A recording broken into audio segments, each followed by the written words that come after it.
Kaixo, ongi etorria, poligono erregular hau eneagonoa da, zergatik bederatzi alde dituelako. Orduan, ikusiko dugu angeluen batura zenbat den. Hortarako formula bat badago, ezta? Zenbat triangelu osa daitezke hemen? Lortu daitezke. 180 bider n-ken bi. Beti aldeak baina bi triangelu gutxiago. Orduan, n alde kopurua zenbat dira? Bederatzi. Orduan egingo genuke. 180 bider bederatzi ken bi. Da, 180 bider zazpi. Mila berreunda hirurogei gradu. Orduan jarriko dugu mila berreunda hirurogei. Angelu guztien batura da hori. Hauek dira barne angeluak, orain gorriz jarri ditudanak. Eta denak berdinak dira. Orduan gu ditugu mila berreunda hirurogei gradu guztira. Zer egin beharko dugu? Zatitu beharko dugu bederatzikin, ezta? Zergatik? Bederatzi angelu daudelako, eta denak berdinak. Esan dugu, erregularra dela. Orduan egingo dugu, mila berreunda hirurogei, zati bederatzi. Bana, hiru soberan, behatzi bider lau, 36, eta 0 bat. Beraz, horlako bakoitzak ditu, 140 gradu. Hau da, barne angelua. Eta falta zaigu zentroko angelua. Zentroko angelua da, zentrotik datorrena. Marraztuko dut bat adibidez. Erpin batera eta bestera. Zein da angelu horren balioa? Bira guztiak zenbat du? 360 gradu. Eta zenbat zatitan egin behar dut? Bat, bi, hiru, lau, bederatzi zati. Orduan, izango dugu. Hau izango da launa, behatzi berra 36, eta gero 0 bat. Beraz, 40 gradu ditu zentroko angeluak. Jarriko. Orduan, 3 erantzunak baditugu.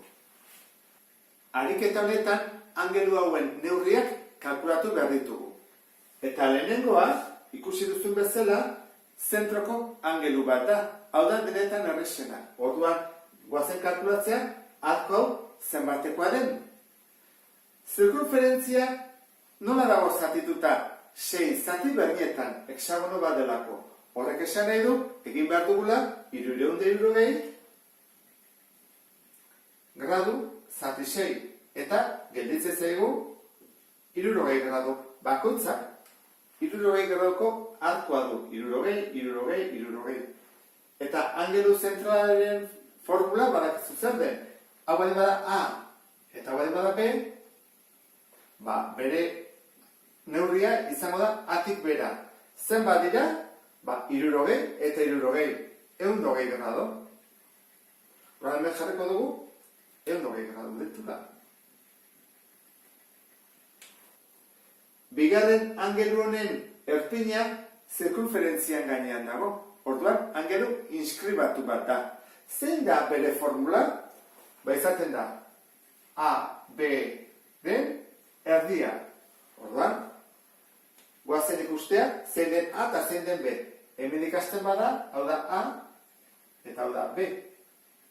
Orduan, atik bera, zenbat hartzen ditu lehen bezala. 60koa dira bakoitza, orduan, 60 eta 60, 120 gradu.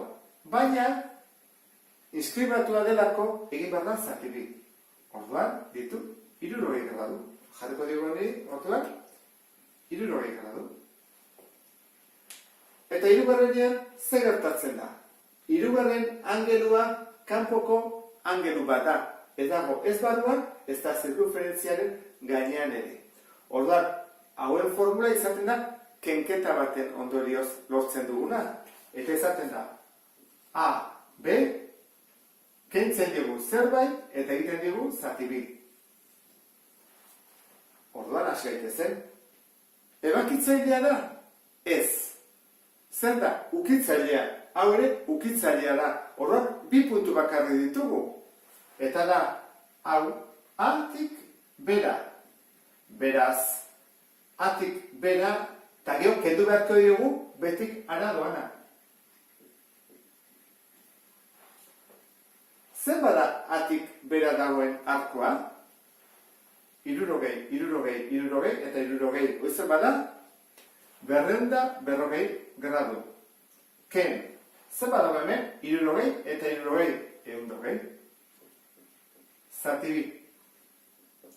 240, ken 120, 120. Zati bi, 60 gradu.